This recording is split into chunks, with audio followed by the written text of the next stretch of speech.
Halo semuanya warganet Indonesia dimanapun kalian berada. Semoga kalian selalu dalam keadaan sehat dan selalu diberkati dengan rezeki yang berlimpah. Kali ini saya akan menceritakan alur cerita film yang berjudul Internal Affairs yang dirilis pada tahun 2002. Film ini berkisah tentang seorang polisi yang menyamar menjadi seorang anggota triad dan seorang anggota triad yang menyamar sebagai polisi. Kedua mata-mata tersebut dikirim oleh kedua organisasi yang saling bermusuhan guna mendapatkan keuntungan intelijensi masing-masing. Biar nggak lama-lama di intro, mari kita langsung aja ke alur cerita filmnya. Tapi sebelum itu dukung selalu channel ini dengan menekan tombol subscribe agar saya semakin semangat dalam membuat konten.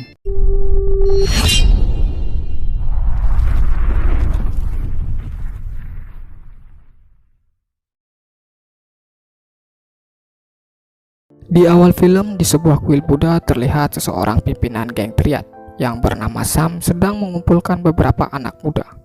Para anak muda tersebut nantinya akan dimasukkan ke dalam organisasi kepolisian untuk menjadi mata-matanya. Salah satu di antara mereka yaitu Ming berhasil lulus dengan pangkat yang cukup cepat. Di sisi lainnya, Inspektur Wong merekrut seorang taruna berprestasi untuk dijadikan mata-mata ke dalam geng triad pimpinan Sam. Demi kelancaran misi itu, Yan dibuat seolah-olah diberhentikan dari kepolisian. Dan data dirinya sebagai polisi juga dihapus, hanya Inspektur Wong lah yang mengetahui identitasnya. Hari-hari Yan sebagai gangster selalu diisi dengan keributan dan tindakan kriminal.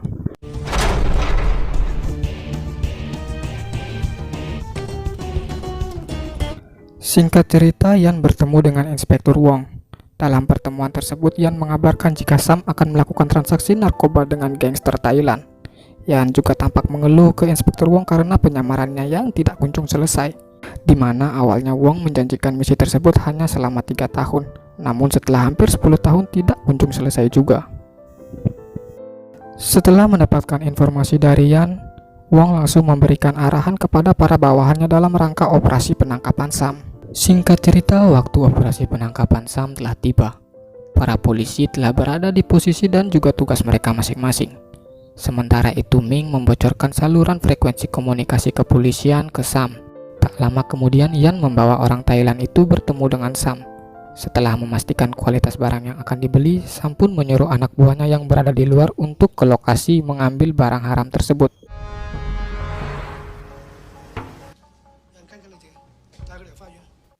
Di sisi lainnya, Yan mengabarkan ke Inspektur Wong jika saluran komunikasi mereka telah disadap. Inspektur Wong pun segera menyuruh anak buahnya untuk mengganti saluran komunikasi. Tak lama kemudian, anak buah Sam telah tiba di lokasi pengambilan barang haram tersebut. Namun tanpa disadari olehnya, ia telah termakan jebakan kepolisian, di mana di sana para polisi sudah mengepung mereka dan tinggal menunggu waktu yang tepat untuk menciduk mereka semua. Sementara itu, Ming terus memperhatikan gerak-gerik Inspektur Wong. Ia akhirnya menyadari jika Wong sedang membuat jebakan. Mengetahui hal itu, dengan cepat ia mengirimkan pesan berantai ke semua orang yang berada di dekat lokasi.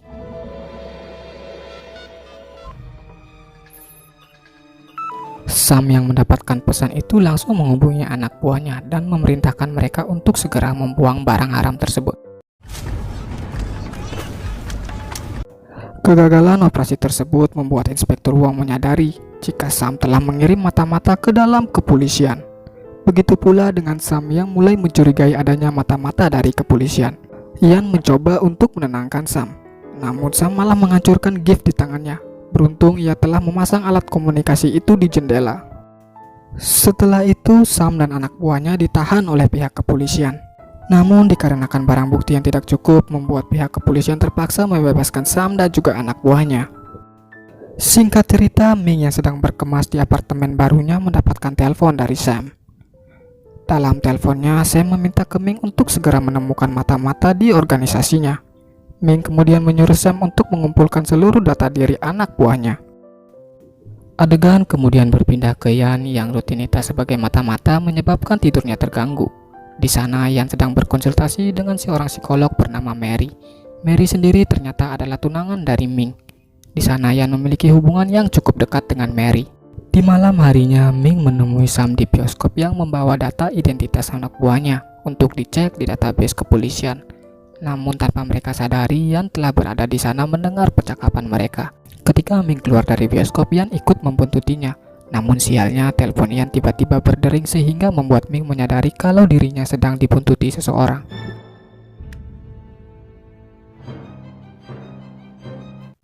Keesokan harinya, Sam mengabarkan jika ia menggunakan orang baru dalam transaksi berikutnya, dikarenakan identitas si mata-mata yang belum diketahui. Di sisi lainnya, Ming memerintahkan bawahannya untuk mengikuti Inspektur Wong, dengan dalih mungkin saja Inspektur Wong yang menjadi mata-mata Sam. Ketika Wong bertemu dengan Yan mengatakan jika Sam akan bertransaksi minggu depan dengan menggunakan orang-orang baru. Tak lama kemudian, Yan mendapatkan telepon dari anak buah Sam untuk berkumpul memburu Inspektur Wong. Mendengar hal itu, Yan dan Inspektur Wong pun segera pergi meninggalkan tempat itu. Namun semua jalan telah dijaga oleh anak buah Sam. Karena tidak ingin penyamaran Yan terbuka, Inspektur Wong menyuruh Yan untuk keluar menggunakan jalan alternatif, sementara dirinya akan menangani anak buah Sam. Setelah berhasil selamat, Yan pergi menggunakan taksi, dan ketika ia keluar dari taksi, tiba-tiba saja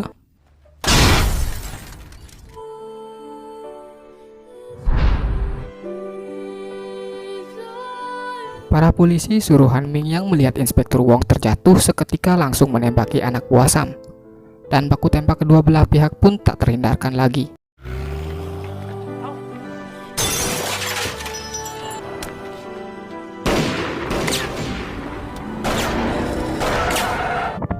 Singkat cerita, Ming mencoba menghubungi Yan dengan menggunakan ponsel milik Inspektur Wong. Pada awalnya Yan menolak mengangkat telepon dari Ming, hingga pada akhirnya mereka berdua bersepakat untuk menggerebek Sam dalam transaksi berikutnya.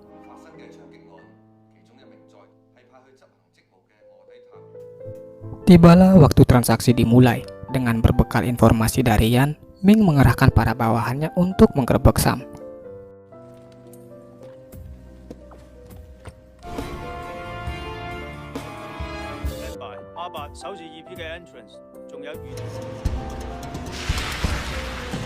Sebelum mereka keluar dari lokasi, Yan telah lebih dulu memisahkan diri dari rombongan. Dan ketika Sam dan rombongan hendak untuk meninggalkan lokasi, tiba-tiba saja polisi datang menggerebek mereka.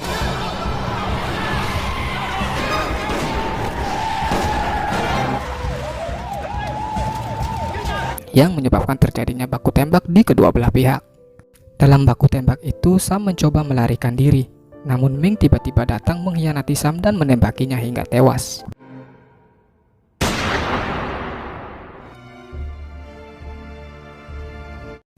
Setelah itu, Yan dan Ming pun akhirnya bertemu.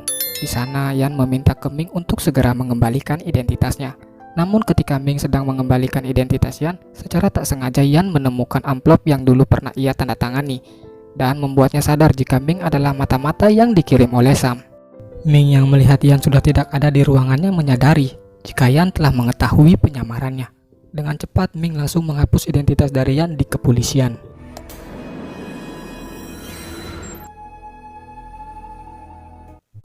Singkat cerita, Yan datang menemui Mary dan memberinya sebuah rekaman percakapan Sam dan juga Ming. Mary yang mendengar rekaman itu menjadi sangat syok sehingga menyebabkan hubungannya dengan Ming menjadi retak.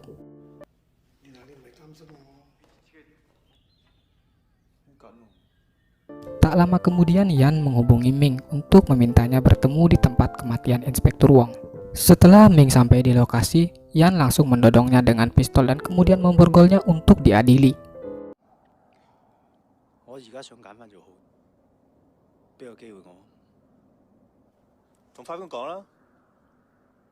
Nah, ketika mereka akan keluar dari lokasi, tiba-tiba saja seorang polisi datang dan menembaki Yan tepat di kepala.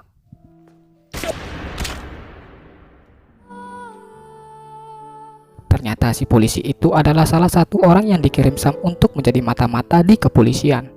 Ming yang memang sudah ingin bertobat kemudian menembaki si polisi itu hingga tewas guna menghapus jejaknya di masa lalu.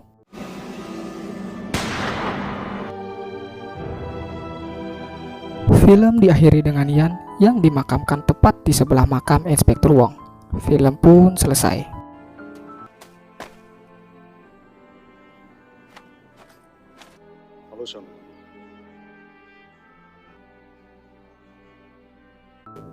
Oke bos, sekian aja untuk video hari ini, semoga bisa menghibur kalian semua.